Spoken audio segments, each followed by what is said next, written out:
जय श्रीमन्नारायण। हर हर महादेव, नमः चंडिकाय। सामान्य जनमानस जो हिंदू है वो क्या मानता है कि मीडिया जिनको ज़्यादा अटेंशन दे रही है, जो बड़े बड़े पंडालों में कथा कह रहे हैं, जो बड़े बड़े टीवी चैनल्स पर आ रहे हैं, जिनके आगे पीछे हज़ारों हजार लोगों की भीड़ चल रही है, जिनके आगे पीछे चमचमाती गाड़ियां चल रही हैं, जिनके पास नेताओं का, अभिनेताओं का और क्रिकेटर्स का या गायकों का आना जाना लगा रहता है, और जो लोग बड़े सुंदर साज सज्जा के साथ, गीत संगीत के साथ, नाटकीय प्रस्तुति के साथ मंच पर उपस्थित होते हैं, ऐसे लोग विशेष धर्मज्ञ हैं, ऐसे लोग विशेष संत हैं, सिद्ध हैं, प्रसिद्ध हैं और ब्रह्मवेत्ता हैं और बहुत प्रकार के सिद्धियों और चमत्कारों से युक्त हैं। इनकी सामर्थ्य शक्ति अद्भुत है। ऐसे लोगों में आपको बहुत से कथित हिंदूवादी नेता मिल जाएंगे जो सनातन धर्म के हितैषी होने का दावा तो करते हैं, किंतु उनके पास जो सैद्धांतिक मूलभूत जो ज्ञान है, सनातन धर्म से संबंधित जो उनके पास तैयारी है, परंपरागत जो अध्ययन है, वो शून्य है। आप यूट्यूब खोलें और न्यूज़ चैनल्स के आप बाइट्स को देखें, वहाँ पर आप इस बात को अनुभव कर पाएंगे कि अलग अलग चैनल्स पर ये डिबेट चल रहा है। अलग अलग मीडिया संस्थानों ने एक प्रकार का कार्यक्रम चला रखा है जहाँ पर नए नवेले बाबाओं को बुलाते हैं, उनसे उनके चमत्कारों के विषय में चर्चा करते हैं और परीक्षण करवाने के लिए कहते हैं, और उसके बाद धर्म का जो उपहास होता है, धर्म का जो मजाक बनता है, धार्मिक मान्यताओं का जो दोहन किया जाता है, उससे जो परिणाम समाज में उत्पन्न हो रहा है, इस पर कोई चिंतन नहीं करता। एक ट्रेंड चल बैठा है कि हम किसी भी प्रकार से समाज में प्रसिद्ध हो जाएं, किसी भी प्रकार से हम समाज में धर्मगुरु के रूप में स्थापित हो जाएं, ताकि हमारी महानता और हमारी योग्यता पर कोई व्यक्ति प्रश्न चिन्ह न उठा पाए। अस्तु, अब सनातन धर्म के जो सामान्य अनुयायी हैं उनमें यह प्रवृत्ति समाप्त हो गई है कि हम अपने कुल परंपरा को समझें, अपनी संप्रदाय परंपरा को समझें। उनके लिए धर्म का इतना ही औचित्य बच गया है कि हम समय पर मौली बांध लें, कभी घर में पूजा पाठ हो तो 1-2 दिन तिलक लगा लें, और कभी सप्ताह महीने में 1-2 दिन मंदिर चले जाएं, वो भी नाइटी पहनकर, फुल पैंट शर्ट पहनकर, शॉर्ट्स पहनकर, बिना शिखा तिलक इत्यादि के ही। तो ऐसी स्थिति में जब हम लोग परंपरागत रूप से शास्त्रों को पढ़कर, तपस्या करके, निधिध्यासन करके, निष्पक्ष और निर्भयतापूर्वक उन बातों को सामने रखते हैं और उन बातों का विरोध हो जाता है कथित प्रसिद्ध धर्मगुरुओं से, अधर्म गुरुओं से, तो लोगों को लगता है कि भाई लाखों लोगों की भीड़ इसके पीछे चल रही है, तो फिर यही सही होगा, क्योंकि भाई लाखों लोग मूर्ख थोड़ी हैं कि इसका अनुसरण कर रहे हैं। देखो भाई, तुमने कैसे जाना उस व्यक्ति को? सोशल मीडिया से जाना। तुमने कैसे जाना कि वो व्यक्ति गुरु है या साधु है या संत है? तुमने कैसे जाना? धर्म गुरुओं के लिए जो प्रचारित की जा रही है संस्थाएं और जो वहाँ से जो मीडिया मार्केटिंग हो रही है, PR जो वहाँ पर प्रचारित हो रहा है, उसके माध्यम से तुमने जाना, और तुम्हारे जैसे जैसे लाखों लोगों ने जाना। और उन लाखों लोगों में से कितने लोग साधना, तपश्चर्या, सदाचरण के माध्यम से आगे बढ़े हैं? उनमें से कितने लोग भक्ष का विचार करके आगे बढ़े हैं? उनमें से कितने लोग इस मतलब तपे हुए व्यक्तित्व से निखरे हैं, जो कि धर्म के लिए निष्ठापूर्वक समर्पित हैं? नहीं, उनमें से लोग जो जुड़े हैं वो धर्म के विषय में अनभिज्ञ हैं। उनको मतलब नहीं है कि धर्मशास्त्र का सिद्धांत क्या है, उनको मतलब नहीं है कि हमारे लिए क्या सदाचार का व्यवस्थापन है। यही कारण है कि अनिरुद्धाचार्य जैसे व्यक्ति के यहाँ, जहाँ पर अश्लील संवाद भी मंच से, व्यर्थक संवाद भी मंच से कर दिया जाता है, ऐसे व्यक्ति के भी लाखों अनुयायी हो गए हैं, ऐसे व्यक्ति के भी लाखों चेले हो गए हैं। और शिव पुराण के नाम पर केवल टोटकों की बरसात करने वाला, वो भी ऐसे टोटके जो काल्पनिक है, मनगढ़ंत हैं, लाखों करोड़ों की संख्या में हम गंडकी से रुद्राक्ष मंगा रहे हैं, ऐसा कहने वाला जो अवैज्ञानिक नास्तिकवत जो प्रदीप मिश्रा है, उसके लिए भी हिंदू समर्पित रह जाता है। तो इसीलिए मैं कहता हूँ कि हिंदू को पता नहीं कि किसका कनेक्शन कहाँ से है, किसका संबंध कहाँ से है।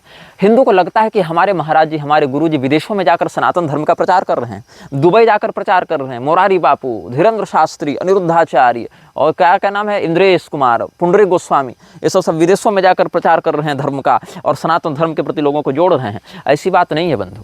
बात ऐसी है कि या तो धीरेन्द्र शास्त्री इतना भोला भाला व्यक्ति है कि उसको पता ही नहीं कि उसके नाम और उसकी ब्रांडिंग का प्रयोग करके सरकार और सरकार के द्वारा पोषित होने वाले असामाजिक तत्व किस प्रकार का उद्देश्य सिद्ध करना चाहते हैं। या तो वो व्यक्ति इतना बड़ा मूर्ख है, यदि भोला भाला है तब तो ठीक है, लेकिन अगर मूर्ख है तो फिर ज़्यादा समस्या है कि वो व्यक्ति समझाए जाने पर भी नहीं समझ पाएगा। उसको यही लगेगा कि जो हमारे लिए फंडिंग दे रहा है, मीडिया मैनेजमेंट दे रहा है, हेलीकॉप्टर उड़ा रहा है, वही हमारा हितैषी है। या फिर वो व्यक्ति इतना बड़ा महत्वाकांक्षी है, दम्भी है, कि वो येन केन प्रकारेण इन असामाजिक तत्वों से हाथ मिलाकर भी अपनी प्रसिद्धि करना चाहता है, अपने आप को स्थापित करना चाहता है, चाहे उसके लिए आतंकवादियों से भी हाथ क्यों न मिलाना पड़े। इस वक्तव्य को ध्यान से सुनिएगा, मैं पुनः बोलता हूँ, वो व्यक्ति या तो इतना बड़ा अहंकारी है कि आतंकवादियों तक से हाथ मिलाने के लिए तैयार है, केवल इसके लिए कि हम समाज में एक श्रेष्ठ और सफल व्यक्ति के रूप में प्रसिद्ध हों। और ये बयान मैं बहुत गंभीरता और जिम्मेदारी के साथ दे रहा हूँ आपको। अब इसके पीछे जो आधार है वो मैं आपको बताता हूँ।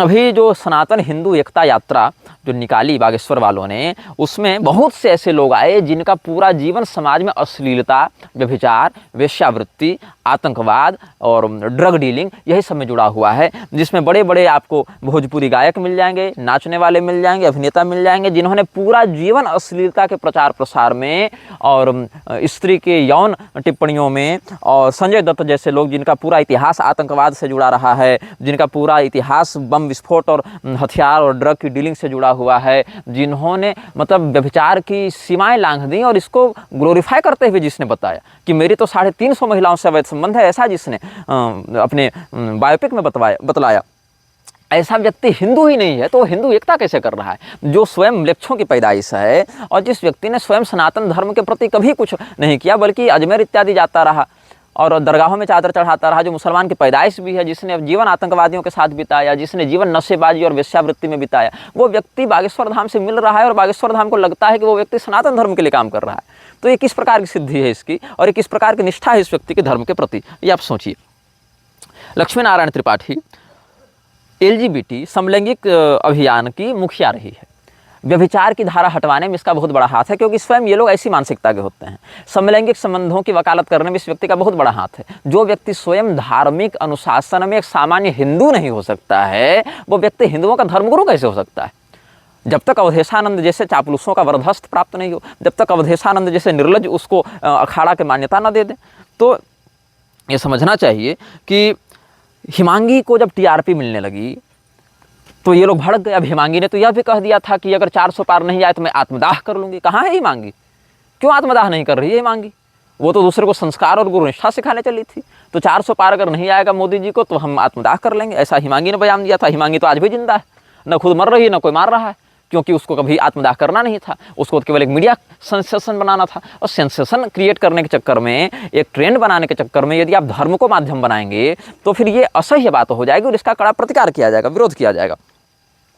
अब अवधेशानंद गिरी ने जितने नकली धर्मगुरु बनाए हैं, चाहे वो राधे माँ को देख लो, चाहे वो गोल्डन बाबा देख लो, चाहे वो ये कंप्यूटर बाबा देख लो, ये सब या जितने भी। अच्छा, अवधेशानंद ने एक बयान जारी किया था, आप शायद वो वीडियो देखें कि नहीं देखें, मैंने पहले अपलोड भी किया था उस वीडियो को, जिसमें वो कुरान और वेदों को एक बता रहा है। अब बताओ, कुरान और वेद एक कैसे हो सकते हैं? ना तो ये सनातन धर्म में ही सनातन धर्मावलंबी मानेंगे और न ही म्लेच्छ मानेंगे।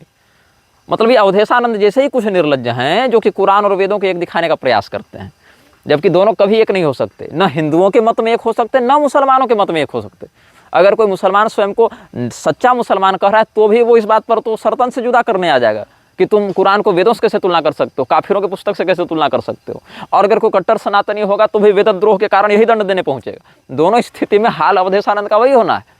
लेकिन इसको अपनी राजनीति चमकानी है, तो कह दिया कि प्यारी कुरान, पवित्र बाइबल और वेदों में तो यही लिखा हुआ है। मतलब दोनों को जनरलाइज करके तीनों को रख दिया इसने, कुरान, बाइबल, वेद सब इसके लिए एक हो गए। तो ऐसा व्यक्ति ऐसा व्यक्ति धोबी के यहाँ भले पैदा हो जावे, ना घर का रहेगा ना घाट का रहेगा। तो धोबी के यहाँ बच्चा के रूप में पैदा ना हो, ग्राम सिंह के रूप में पैदा हो, तो न घर का होगा ना घाट का होगा। तो यहाँ पर मैं यह कह रहा था आपको कि आप जाकिर नाइक के साथ रविशंकर का संवाद देखिए, कितने सद्भावपूर्ण व्यवहार के साथ रविशंकर वहाँ पर गया, कितनी स्क्रिप्टेड तरीके से। अच्छा, रविशंकर ने धर्म पढ़ा नहीं, रविशंकर ने पढ़ा मीडिया को, रविशंकर ने पढ़ा पॉलिटिक्स को। और जिसके पास आज पॉलिटिक्स है उसके पास इंडस्ट्री है, जिसके पास इंडस्ट्री है उसके पास मीडिया है। और पॉलिटिक्स, इंडस्ट्री और मीडिया तीनों को अगर आप साथ लेते हैं फिर तो आप स्वयं को ब्रह्मा जी बता दीजिएगा कि ब्रह्मा तो हम ही हैं भैया। ऐसे भी स्वयं को महादेव जी का अवतार बताने वाले घूम ही रहे हैं, कल की अवतार बताने वाले घूम ही रहे हैं। उधर प्रजापति ब्रह्मा कुमारी वाले हैं ही, इधर आपके स्वामी नारायण का अक्षरधाम मंदिर बनता ही रहता है। तो ये सब तो स्वयं को ही त्रिदेवों से ऊपर बताकर घूम रहे हैं। तो रविशंकर जाकिर नाइक के पास किस हैसियत से गया? हम हिंदुओं के धर्मगुरु हैं, और मुंह लटका के हार के आ गया। उससे क्या रविशंकर का तिरस्कार हुआ? नहीं, उससे जाकिर नाइक ने यह सिद्ध किया कि हिंदुओं, तुम्हारे गुरु ऐसे नालायक हैं जो हंसते हुए जाकिर नाइक के सामने अपनी पराजय स्वीकार करने के बाद यह बयान जारी करते हैं कि आपने तो बहुत अध्ययन किया है, पता नहीं आपने कहाँ से इतना अध्ययन किया, आपने तो बड़ा सुंदर अध्ययन किया है, बड़ा गंभीर आपको शास्त्रों का अध्ययन है, बड़ी बढ़िया बातें आपने याद करके रखी हैं। ऐसा जाकिर नाइक के सामने वो कह के आता है। और आप इतिहास निकाल कर देखिए, बहुत से पुराने वीडियो और फोटो आपको मिलेंगे जहाँ पाकिस्तान, सीरिया, अफगानिस्तान और अन्य इस्लामिक देशों में जहाँ आतंकवाद चरम पर है, बल्कि जहाँ से वैश्विक आतंकवाद को फंडिंग और पोषण मिलता है, ऐसे स्थानों पर रविशंकर का आना जाना रहा है, उनकी मस्जिदों में आना जाना रहा है, वहाँ पर बैठकों में भाषण देते रहा है। ये शिया सुन्नी की एकता कराने चला था रविशंकर, जिसको आईएसआईएस ने कटे हुए मनुष्य का चित्र भेजा था, मस्तक कटे हुए कबंध का चित्र भेजा था कि तुम औकात में रहो, अपने पाजा में रहो, नहीं तो माथा काट देंगे तुम्हारा। ये रविशंकर को जिसने धमकी दी थी, उनको एकजुट करने चला है और स्वयं को ये सनातन धर्म का एक धर्मगुरु बताता है, एक स्थापित करना चाहता है कि हम सनातन धर्म के मान्य धर्माधिकारी हैं। मुरारी का हाल आप जान ही रहे हैं। मुरारी ने तो भगवान श्री रामचंद्र जी के ही शास्त्रीय स्वरूप पर प्रहार कर दिया, उनके स्वरूप को ही विकृत कर दिया, भगवान के शरीर से उनके अभिन्न दिव्यास्त्रों को अलग कर दिया। तो मुरारी ने तो भगवान श्री रामचंद्र जी के अभिन्न दिव्यास्त्रों को अलग कर दिया, कह दिया कि हमारे राम जी तो ये अस्त्र शस्त्र धारण ही नहीं करते हैं। तुम्हारे राम जी पहले कैसे हो गए वो? अब ऐसे तो कोई कहेगा कि हमारे राम जी तो फुल पैंट शर्ट में घूमते थे, कोई कहेगा कि हमारी सीता जी तो इसमें क्या कहते हैं, जो आजकल का जींस टॉप है उसमें घूमती थी। तो ऐसे कोई अपने अनुसार अगर देवताओं का चित्रण करने निकलेगा तो वो देवापराध के कारण वध्य होगा ना। तुम अगर कह दोगे, अच्छा तुमको अगर श्री रामचंद्र जी को अस्त्र शस्त्र विहीन ही दिखाना था तो भी तुम बाल रूप में दिखाते कि भगवान अपने पिताजी की गोद में बैठकर भोजन कर रहे हैं, ऐसा कोई स्वरूप दिखाते जिसकी शास्त्रीय सिद्धि हो सके। तुम भगवान को दिव्य स्वरूप में दिखा रहे हो और ये लॉजिक लगा रहे हो पीछे, ये कुतर्क कर रहे हो इसमें कि भगवान हमारे सेक्युलर हैं, भगवान किसी का वध नहीं करते हैं। तो इसका अर्थ फिर तुम कह दोगे कि हमारे राम जी रावण को नहीं मारे थे। भैया हमारे राम जी तो 5 टाइम नमाज पढ़ते थे, बल्कि ताकि सर्वधर्म संभाव हो, यही तुम कह दोगे कल। ऐसे भी आरएसएस वाले क्या कर रहे हैं, अयोध्या में तो वो नमाज का आयोजन करवाते ही रहते हैं। और एक तुम मुसलमान संस्था बताओ, एक तुम ईसाइयों की संस्था बताओ जो गुरुकुल खुलवा रही है और परंपरा से गुरुकुलों का पोषण कर रही है, नहीं मिलेगी।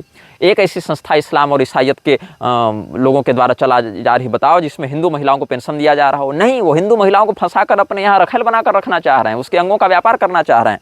एक तुम ऐसी संस्था बता दो जो मंदिरों का जीर्णोद्धार कर रही हो, एक ऐसी संस्था बता दो जो सनातन धर्म के उत्थान के लिए यात्राएं कर रही हो, जो सदाव्रत इत्यादि का आयोजन कर रही हो, नहीं मिलेंगे तुमको। लेकिन तुम इसको देखो, आरएसएस के क्रियाकलापों को देखो, आरएसएस ने कितने मदरसों का निर्माण करवाया है। आप मुरारी के यहाँ जाकर देखिए भावनगर में क्या क्या उसने किया है। आप ये जांच कीजिए कि कितनी मुस्लिम महिलाओं को पेंशन आरएसएस से मिल रहा है, कितने मदरसे खुलवाए, कितनी मस्जिदों में झाड़ू पोछा रंग रोगन जीर्णोद्धार इत्यादि करवाए। ये सब मतलब पब्लिक डोमेन का विषय है, आप सर्च करके मुख्य समाचार पत्रों से ये सब जान सकते हैं। और कितने इस्लाम और ईसाइयत के संस्थाओं ने कहा कि कुरान को बदल दो और बाइबल को बदल दो, समय के अनुसार इनकी समीक्षा होनी चाहिए, एक भी नहीं। लेकिन ये आरएसएस के जो लोग हैं जो स्वयं को हिंदू बताते हैं, अच्छा हिंदुओं में क्या है ना, ये शास्त्रों को बदलने की बात करते हैं, ताकि समयानुसार पहले शास्त्रों को बदलने की बात करो, फिर अपने अनुसार अखाड़े बना दो, फिर अपने अनुसार जगत गुरु बना दो, अपने अनुसार धर्म गुरु बना दो। तो ये जो है सनातन धर्म के मूल सिद्धांत पर आघात है। और तब जाकर सत्यम योगी जैसे भूमाफिया पैदा होते हैं जो हंस तीर्थ पर कब्जा कर लेते हैं और जिनको सरकार से ये मिलता है जिनको सरकार से समर्थन मिलता है, संरक्षण मिलता है। फिर त्रिकाल भवंता जैसे ढोंगी पैदा होते हैं। अभी आप गूगल यूट्यूब में देखें कि पर्चा छापने वाले कितने भरे पड़े हैं। बागेश्वर धाम वाला व्यक्ति खुद को छाती ठोकर ऑन मीडिया यह बात कहता है कि हमारे पास वेद नहीं है, पुराण नहीं है, शास्त्र नहीं है। तो एक तो इस व्यक्ति को पहले वेद पुराण शास्त्र इत्यादि का ज्ञान होना चाहिए कि वेद पुराण शास्त्र इत्यादि के ज्ञान के बाद हम पहले शिष्य बने, शिष्य बनने के बाद हम पहले उसका अध्ययन करें, अध्ययन करने के बाद हम उस विषय में निष्णात हों और निष्णात होने के बाद हम उस पर आचरण करें और आचरण करने के बाद हम उपदेश करने निकलें। लेकिन नहीं, जिस व्यक्ति को भागवत महापुराण के प्रथम अध्याय के प्रथम श्लोक के उच्चारण का भी बोध नहीं हो, वो व्यक्ति कैसे भागवत महापुराण पर व्याख्यान कर सकता है और लाखों करोड़ों लोगों को धर्म का उपदेश करने की योग्यता रख सकता है। तो जिस रामभद्राचार्य का चेला धीरेन्द्र स्वयं को बताता है, वो रामभद्राचार्य स्वयं को पंडित और ज्ञानी और सर्वज्ञ के रूप में स्थापित करने पर तुले हुए हैं। कैसा चेला उनका है कि धीरेन्द्र शास्त्री स्वयं को रामभद्राचार्य का चेला बताता है, लेकिन रामभद्राचार्य आज तक उसको भागवत का पहला श्लोक पढ़ना नहीं सिखा पाए। तो यह समझ लो कि गुरु और शिष्य का जो ज्ञान का संबंध होता था वो अब हटा, अब पैसा, पॉलिटिक्स, पावर, फॉलोइंग्स और फंडिंग का ही संबंध है। नहीं तो रामभद्राचार्य का चेला होके अभी तक वो रामानंद संप्रदाय का तिलक तक नहीं लगा रहा है धीरेन्द्र। कैसा बढ़िया चेला होगा सोचो कि रामभद्राचार्य प्रस्थानत्रयी भाष्यकार जगत गुरु बना घूम रहा है और उसका चेला भागवत का पहला श्लोक नहीं पढ़ रहा है और संप्रदाय का तिलक तक नहीं लगा पा रहा है। तो ये चेला के लिए शर्म की बात है कि गुरु के लिए शर्म की बात है, बताओ। लेकिन ये दुबई चला गया। अब दुबई इसको ले कौन गया ये मैं बताता हूँ आपको। दुबई इसमें इसको मिला डॉक्टर बी.यू. अब्दुल्ला या बू अब्दुल्ला या जो भी नाम है। तो बू अब्दुल्ला ग्रुप जो है उसका ये मालिक है या चेयरमैन है जो भी है, और गिनीज वर्ल्ड रिकॉर्ड होल्डर भी है, और यूनाइटेड अरब अमीरात्स में UAE में, ये संयुक्त अरब अमीरात भी जिसको कहते हैं, वहाँ दुबई में ये रहता है। तो ये बी.यू. अब्दुल्ला शेख साहब इसके पास जाकर इसने क्या कहा कि दुबई की पावन भूमि में हम आए हैं। अब लक्ष्य भूमि भी पावन हो गई इनके लिए, चलो ठीक है। अब सभय भूमि गोपाल की कह दिए कि चलो दुबई पावन हो गई, कोई बात नहीं। और अनिरुद्धाचार्य को भी इसी ने ये दिया है। लेकिन ये बी.यू. अब्दुल्ला है कौन? बी.यू. अब्दुल्ला जो है वो पाकिस्तान में जाकिर नाइक से मिला है। और ये मैं नहीं कह रहा, ये बी.यू. अब्दुल्ला का ट्विटर में स्वयं कहा जा रहा है। मैं पढ़ के सुनाता हूँ आपको। Doctor B U. Abdullah was honoured to meet doctor Zakir Abdul Karim Naik during his visit to Pakistan. अब मुझे ये बताओ कि जो व्यक्ति बी.यू. अब्दुल्ला, थोड़ा सा भी दिमाग अगर बचा होगा तुम्हारे खोपड़ी में हिंदुओं, तो सोचना इस बात को कि जो बी.यू. अब्दुल्ला पाकिस्तान में जाकिर नाइक के साथ बैठक कर रहा है, जो बी.यू. अब्दुल्ला POK पाक ऑक्युपाइड कश्मीर जिसको आज़ाद कश्मीर भी कहते हैं, वहाँ के प्रधानमंत्री के साथ उठ बैठ रहा है, वही POK जहाँ से आतंकवादियों की सप्लाई भारत में होती है। तो वही POK के प्रधानमंत्री के साथ जो बी.यू. अब्दुल्ला या बू अब्दुल्ला बैठक करता है, पाकिस्तान में जो जाकिर नाइक के साथ मिलता है, वही जाकिर नाइक जो इस्लामिक दंगों को भड़काने में बहुत बड़ा मेंटर का काम करता है, वो आखिर धीरेन्द्र शास्त्री को दुबई क्यों बुला रहा है? कभी इस पर गौर करना। आमिर खान पर तो तुरंत गौर करते हो, कभी इस पर भी तुम गौर करना। इसीलिए मैं अंदर के शत्रुओं को उजागर करने पर ज़्यादा ध्यान देता हूं, क्योंकि आमिर खान, सलमान खान, शाहरुख खान, ये सब का कनेक्शन तो तुमको पता है, वहां तुम तुरंत समझ जाओगे। लेकिन जो नहीं पता है वो मैं तुमको दिखा रहा हूं। अब सुनो यहाँ क्या है। Dr. Boo Abdullah was honored to meet Dr. Zakir Abdul Karim Naik during his visit to Pakistan. He is an Indian Islamic public orator who focuses on competitive religion. He is also the founder and president of the Islamic Research Foundation, IRF, and Peace TV. He is a well-known figure in the Islamic world. Naik was ranked 89 on the Indian Express's list of the 100 most powerful Indians in 2010. He was ranked 82 in 2009 edition.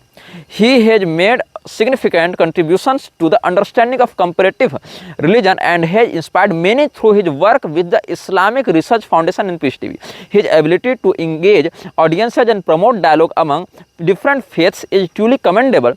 Wishing him continued good health and success in his endeavors as his influence continues to impact many lives positively. Doctor Zakir Naik के साथ पाकिस्तान में मिलने के बाद बी.यू. अब्दुल्ला ने यह बयान दिया। अब आगे देखो दूसरी बात, बी.यू. अब्दुल्ला का दूसरा ट्वीट 7 मार्च 2024 का। Doctor B U. अब्दुल्ला या बू अब्दुल्ला जो भी उसका नाम होगा, felt incredibly honoured to meet the prime minister of Azad Jammu and Kashmir Chaudhry Anwarul Haq during his visit to Pakistan. The visit was filled with insightful discussions, cultural exchanges and memorable moments. अब देखो, प्रधानमंत्री मोदी हो या राष्ट्रपति द्रौपदी मुर्मू हो या रक्षा मंत्री राजनाथ सिंह हो या विदेश मंत्री एस जयशंकर हो, ये सब ऐसे लोग हैं जो देश की सत्ता के मुख्य धारा में बैठे लोग हैं। अब ऐसे लोग अगर पाकिस्तान के नेताओं से मिलते हैं राजनीतिक कारणों से, क्योंकि दो देश की सरकारें हैं तो आपस में बैठक होती है, बातें होती हैं, सेना है, अर्थव्यवस्था है, शिक्षा है, झगड़ा है, 10 तरह की बातें होती हैं।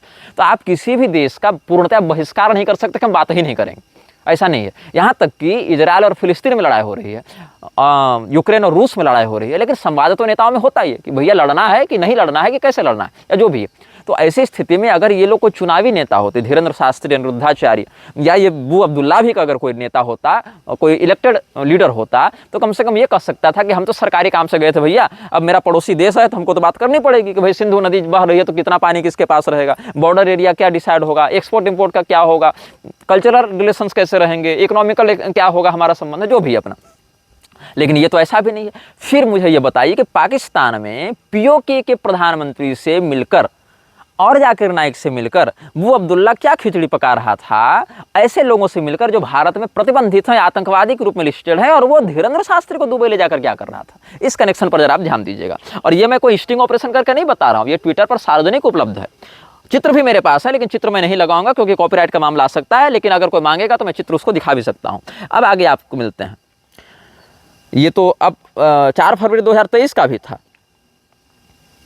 Doctor Abu Abdullah with Azad Kashmir prime minister Sardar Tanveer Ilyas at Kashmir house Islamabad and was presented with the moment of appreciation. फिर आगे देखो, doctor Abu Abdullah was honoured to meet the Azad Kashmir prime minister Sardar Tanveer at Kashmir house Islamabad during his visit to Pakistan and was awarded a shield of appreciation by the government of Azad Kashmir. मतलब Pakistan occupied Kashmir, जहां से पूरे भारत में आतंकवाद supply हो रहा है, ऐसे जगह से इसको शील्ड मिल रहा है, मेडल मिल रहा है, एप्रिसिएशन मिल रहा है, पुरस्कार मिल रहा है for his outstanding contribution to social piece.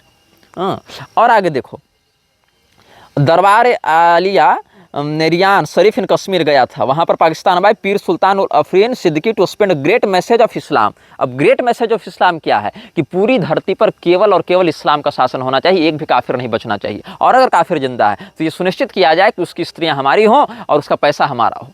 ये इस्लाम का सिद्धांत है। And for the special memory of पीर उल्लाउद्दीन सिद्दीकी।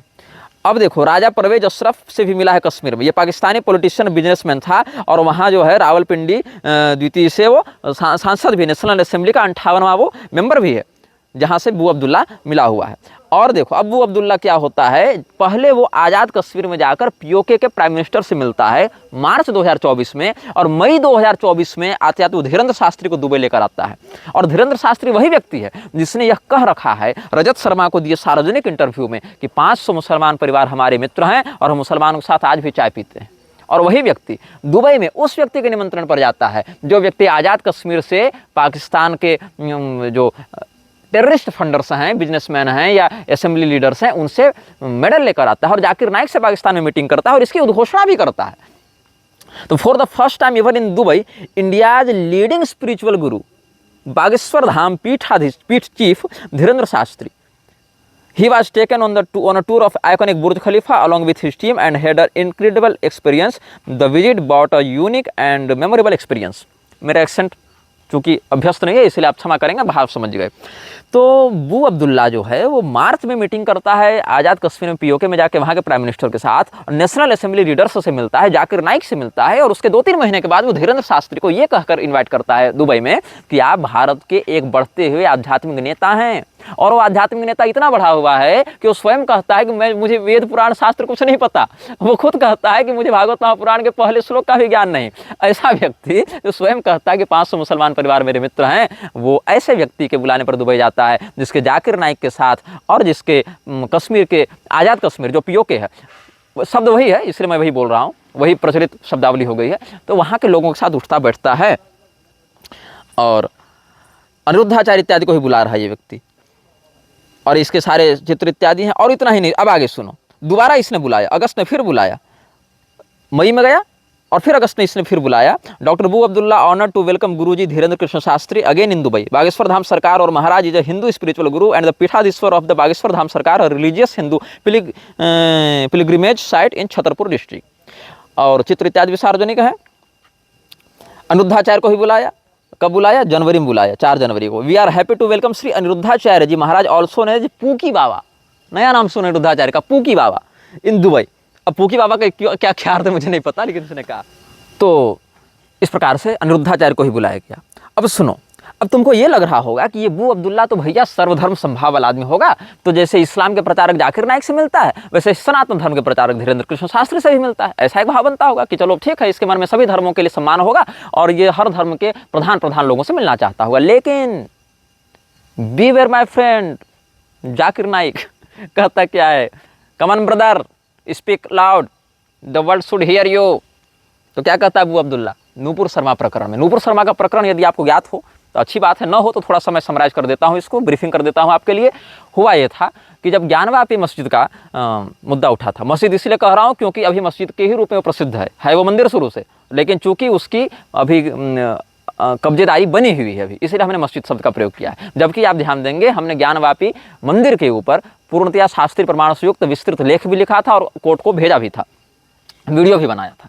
तो उस मस्जिद मंदिर विवाद में नूपुर शर्मा का एक साक्षात्कार देश के एक प्रतिष्ठित चैनल पर चल रहा था, जहां पर मुसलमानों ने भगवान शिव का अपमान किया, शिवलिंग का अपमान किया।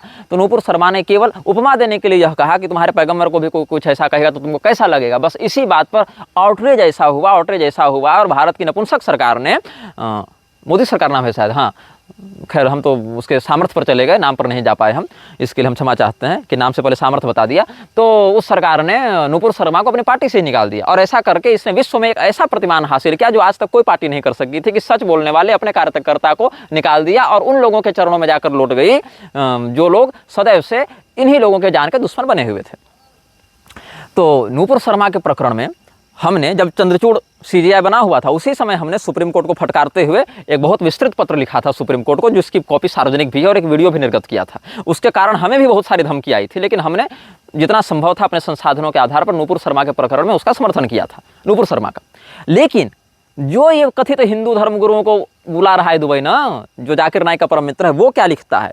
Spokes person for the ruling BJP in India, Nupur Sharma BJP repeatedly insulted and abused Islam, which is not acceptable, especially if it is about our messenger and our beloved Prophet Muhammad. The answer to your question. Nupur Sharma प्रकरण ने इसने स्पष्ट रूप से BJP को चेतावनी दी कि देख लो भैया, खबरदार, औकात में रहना बेटे। तो आरएसएस जो है स्वयं को हिंदूवादी संस्था कहती है, लेकिन आप ध्यान दें कि आरएसएस हिंदुओं के नाम से कोई संगठन नहीं चला रही है। राष्ट्रीय मुस्लिम मंच चल रहा है, राष्ट्रीय ईसाई मंच चल रहा है, लेकिन राष्ट्रीय हिंदू मंच नहीं चल रहा है। उसके लिए एक अलग है विश्व हिंदू परिषद, उसके लिए प्रवीण तोगड़िया इत्यादि भी पहले थे उसमें, लेकिन बाद में प्रवीण तोगड़िया की जो दुर्गति उसने की सो तो सब जानकारी सामने ही है। लेकिन आरएसएस यह नहीं चाहता कि कोई भी समानांतर हिंदू संगठन शास्त्रीय परंपरा के आधार पर खड़ा हो, और अगर खड़ा हो रहा है तो उसका हम मर्दन कर दें। ये आरएसएस की मोनोपोली रही इस प्रारंभ से, जिसको हम लेक्चराज सीरीज में बहुत अच्छे से एक्सपोज करेंगे। तो इस स्थिति में आप देखें तो आरएसएस जो है वो, इसका एक प्रमाण और देता हूं। मोहन भागवत में हाल में बयान दिया कि हर मस्जिद में मंदिर क्यों खोजना। कुछ लोगों को लगता है कि राम मंदिर के जैसे हम मस्जिद मंदिर का मुद्दा उठा के हिंदुओं के नेता बनेंगे, जो कभी सहन नहीं किया जाएगा। तू होता कौन है सहन करने वाला भैया? तू होता कौन है? मतलब तू खुद नेता बनेगा और मंदिर मस्जिद का मुद्दा जैसा मन वैसा उठाएगा, और वैसा जिसको कहे वो मंदिर हो जाए, जिसको कहे वो मस्जिद हो जाए। और उसके बाद भी लोग उछल रहे हैं कि राम मंदिर हम जीत गए। तुम राम मंदिर जीते नहीं। मान लो कि तुम्हारी घर में 2 बेटियां हैं और किसी व्यक्ति ने एक बेटी का अपहरण कर लिया और कहा कि चलो ठीक है, हम तुम्हारी एक बेटी लौटा देंगे, लेकिन बदले में दूसरी बेटी चाहिए, और एक बेटी देकर दूसरी बेटी ले गया। तो ये तुम्हारी जीत है कि तुम्हारी हार है? तो जिसका जहाँ कुछ नहीं था वहाँ पर भी छोटे से जगह को देकर 5 एकड़ मस्जिद जिसने ले ली है बिना कुछ किए, केवल दबाव बनाकर, तुम उसको अपनी विजय कैसे मान सकते हो? ये तुम्हारी स्पष्ट पराजय है कि जहाँ पर उसको दंड मिलना चाहिए था उल्टे, वहाँ पर तुम उसको बिना दंडित किए और 5 एकड़ अलग से जमीन दे रहे हो, और इसको तुम अपनी विजय मान रहे हो। और दूसरे स्थानों पर जहां मंदिरों की बात हो रही वहां पर कहते हो कि ऐसा मत करो, तुम हिंदुओं के नेता कभी नहीं बन पाओगे। तो ऐसा व्यक्ति किस संस्था के लिए काम कर रहा है ये तुमको समझ में आ जाना चाहिए। नकली पोप, नकली खलीफा नहीं बनाए जा रहे, लेकिन नकली शंकराचार्य, नकली महामंडलेश्वर, नकली जगतगुरु, यहाँ तक समलैंगिक किन्नर सब बना दिए जा रहे हैं। तो इस स्थिति में समझ लो कि तुम सनातन धर्म के लिए काम करो कि उसके विरुद्ध काम करो। यही बू अब्दुल्ला आकर मिला था अभी रामभद्राचार्य से भी। रामभद्राचार्य का, मोरारी बापू का, रविशंकर का, धीरेन्द्र शास्त्री का, अनिरुद्धाचार्य का, अवधेशानंद का, कैलासानंद का क्या कनेक्शन है इन इस्लामिक एजेंटों के साथ, इसकी गहराई से जांच होनी चाहिए। और कैलासानंद का तो मदनी से उठना बैठना बिल्कुल प्रत्यक्ष है, और मदनी किस प्रकार की विचारधारा का व्यक्ति है तुम जान लो। कैलासानंद का भी फोटो बू अब्दुल्ला के साथ मुझे मिल रहा है यहाँ पर। Doctor Abu Abdullah was honoured to meet Swami Kailashanand ji Giri during his visit to Delhi. और जाकिर नाइक के साथ इसका फोटो बड़ा चमचमा रहा है, देखो यहाँ पर अगर दिख रहा होगा, फोकस जूम किया जाए जरा, इस पर दिख रहा है, ये फोटो देख लो। और ये कैलासानंद के साथ इसका फोटो देख लो। और ये रामभद्राचार्य के साथ इसका फोटो देख लो।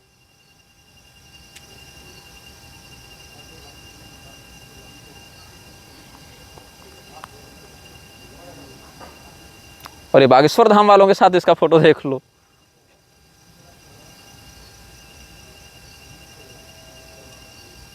और ये सब आधिकारिक ट्वीट से हमने लिए हैं, ये भी नहीं कि कोई एडिटेड फोटो है।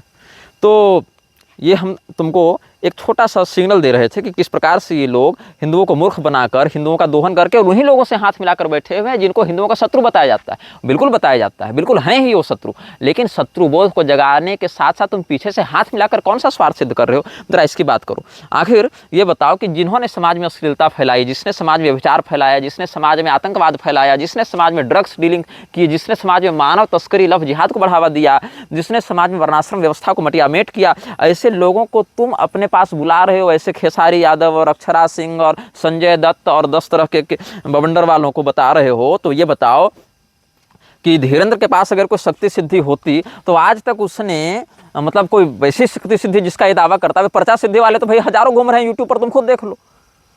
लेकिन क्या है कि उनको मीडिया अटेंशन नहीं मिला, इसकी किस्मत थोड़ी ठीक थी तो इसको मीडिया पीआर मिल गया, इसको पॉलिटिकल फंडिंग मिल गई। तो ये बताओं कि आतंकवादियों के समर्थकों से ये बार बार मिल रहा है, इसको पता क्यों नहीं चलता कि आखिर ये लोग आतंकवादियों के समर्थक हैं। और तिरुपति मंदिर में जो चर्बी मिलाया गया लड्डू में, उसकी जानकारी पहले ही हो जानी चाहिए थी, इसको लेकर नहीं हुई। ये सब कुछ विरोध ये नहीं किया। किसी विशेष शक्ति से संपन्न अगर ये होता है कि देश को बदल देंगे, पूरा सुधार ला देंगे और हम हनुमान जी के कृपा पात्र व्यक्ति हैं। देखो ऐसे तो करौली सरकार भी प्रेत सिद्ध करके स्वयं को कामाख्या देवी का साधक और महादेव जी का भक्त बताता है, लेकिन करता क्या है? जो अश्वत्थामा शाप मुक्त हो चुके तो लोगों के अंदर से अश्वत्थामा निकाल रहा है कि वरुण देवता को निकाल रहे हैं, कुबेर जी को निकाल रहे हैं, हम तो सब देवताओं को प्रशासन कर रहे हैं, ऐसा कह के करौली सरकार प्रपंच करता है।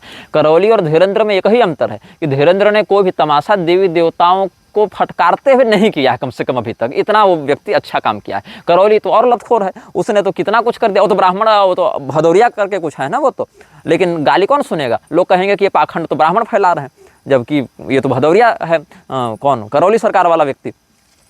तो ये व्यक्ति जो देवी देवताओं को बार बार गाली देकर अपनी प्रेत सिद्धि इत्यादि के दम पर मूर्ख बना रहा है लोगों को, वो लोगों को लगता है यही साक्षात कामाख्या देवी का कृपा पात्र है, यही साक्षात महादेव जी का कृपा पात्र है। तो ये बताओ, अभी कह रहा था धीरेन्द्र हमको धमकी देते हुए, जिसकी एबीपी न्यूज ने भी बाइट ली थी कि हम जब इसने लिखा था, क्या कहा था, हम भी चाहें तो पोल खोल सकते हैं। तो आज तक किसी आतंकवादी, भ्रष्टाचारी, लोभी, नशेड़ी की पोल क्यों नहीं खोल रहे हो?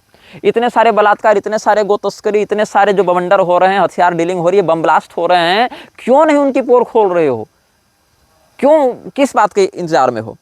और बताओ, पर्ची से बचाएंगे, लेकिन जब इसकी कथाएं कैंसिल होती हैं तो अब इसको पहले क्यों नहीं बताता है कि भाई आयोजकों तुम खर्चा मत करना, मेरी कथाएं कैंसिल होने वाली है वहाँ पर।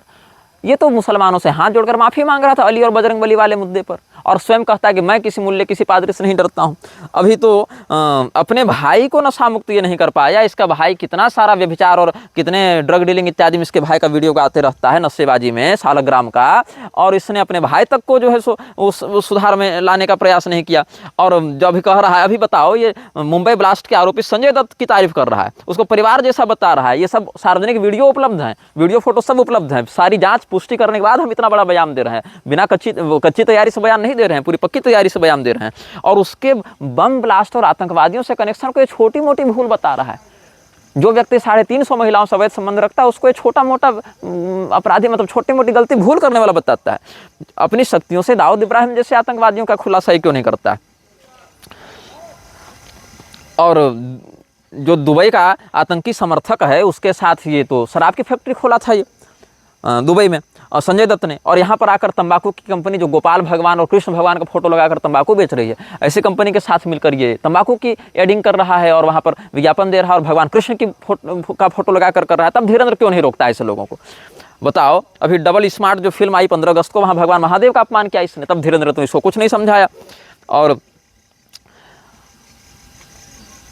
धीरेन्द्र के पास जो है कि हम नासा को भी झाड़ देंगे और ये मेरी बात नहीं मानेगी तो नासा को भी सुधार देंगे, ऐसी जो बकवास कर रहा है, धीरेन्द्र को सामान्य बातों का भी ज्ञान नहीं है। धीरेन्द्र के पास है फुंसी, उसको बना दिया है कैंसर, बस यही है। अतिशयोक्ति, 4 चवन्नी को 4 करोड़ बताने की अगर कला है आपके पास तो आप हिंदू धर्म के सबसे बड़े धर्मगुरु बन सकते हैं, बस यही स्थिति हो गई है। और यहाँ तक कि आप देखें तो छोटे छोटे 7-7, 8-8, 10-10 साल के बच्चे जिनको कुछ नहीं पता है। एक बच्चे का इंटरव्यू देख रहा था मैं, वो पर्चा सिद्धि वाला ही बच्चा था, उसने कहा था कि पत्रकार ने जब उससे पूछा कि भाई आपने कौन से साधना की है, कि ये सब साधना, कहता है कि साधना तो भूत की होती है, हम तो भगवान का भजन करते हैं। बताओ, उसको साधना का अर्थ नहीं पता, उसको भगवान का अर्थ नहीं पता, उसको भूत का अर्थ नहीं पता। तो ये व्यक्ति किस प्रकार से धर्म के लिए कार्य करेगा और किस प्रकार से इसके माध्यम से लोगों का आध्यात्मिक उत्थान होगा?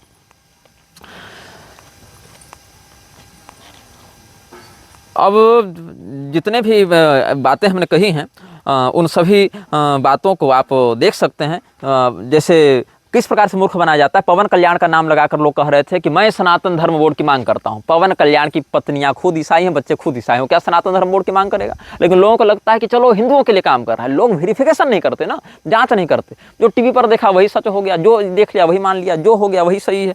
तो लोग अपना दिमाग लगाने के लिए समय चाहिए और लोगों के पास समय नहीं है दिमाग लगाने के लिए, तो लोग बस जो दिखता है वो बिकता है, उसी मामले पर भरोसा कर लेते हैं। तो हमने बस यह स्पष्ट किया कि लोग जो कहते हैं कि विदेशों में सनातन धर्म का प्रचार किया जा रहा है, बिल्कुल नहीं। प्रभुपाद जाकर फ्रीमेसनरी के लिए काम करके आया, विवेकानंद जाकर फ्रीमेसनरी के लिए काम करके आया, और इन लोगों ने बड़े बड़े साधु सन्यासियों के ब्रांडिंग को बेचकर काम किया। और आज देखो क्या हो रहा है, योगदा आश्रम में क्या हो रहा है, रामकृष्ण मिशन में क्या हो रहा है, सदगुरु की ईशा फाउंडेशन में क्या हो रहा है, क्रिसमस मनाया जा रहा है, कृपालु के जेकेपी में क्या हो रहा है, रमजान मनाई जा रही है, क्रिसमस मनाया जा रहा है, इस्लामिक और ईसाइयत को हिंदू धर्म से अभिन्न बताया जा रहा है। और वहाँ पर वही विदेशी मिलक्षों के एजेंडे को सत्य सिद्ध करने के लिए हिंदुओं के पैसे का प्रयोग किया जा रहा है। मतलब सीधे सीधे फंडिंग हो जिहाद की, या तुमसे चंदा लेकर तुम्हारे गुरुओं के माध्यम से फंडिंग हो जिहाद की। उसमें एक मीम आया था ना, लेकिन मीम बड़ा सच्चा था। They are not after me, they are after you, I am just helping them. बस यही वाला मीम जो है ये किसी भी चेहरे पर चिपका दो, इन लोगों में से सब जगह परफेक्ट फिट होगा, सब जगह बिल्कुल व्यवस्थित हो जाएगा। इसी उक्ति के साथ हम इस वक्तव्य को पूर्ण करते हैं। जो बातें हमने कही उसको तुम कभी भी क्रॉस वेरिफिकेशन कर सकते हो, और हमारी सारी कही बातों का प्रमाण हमारे पास है। और अगर तुम्हारे अंदर थोड़ा सा भी विवेक शेष हो तो कभी बैठकर चिंतन करना कि आखिर इन समस्त संबंधों के पीछे का कारण क्या है। और फिर विशेष करके हम बताएंगे मिलक्षराज सीरीज में, जो आ रही है 14 जनवरी से, हर दिन दोपहर 12 बजे वो रिलीज होगी। 1-2 दिन गैप हो सकता है, अवकाश हो सकता है, लेकिन जब भी होगा वो प्रसारण 12 बजे दोपहर में होगा। और उसको आप देखें, समझें, सुने। तब तक के लिए श्रीमन्नारायण हर हर महादेव, नमः चंडिकाय।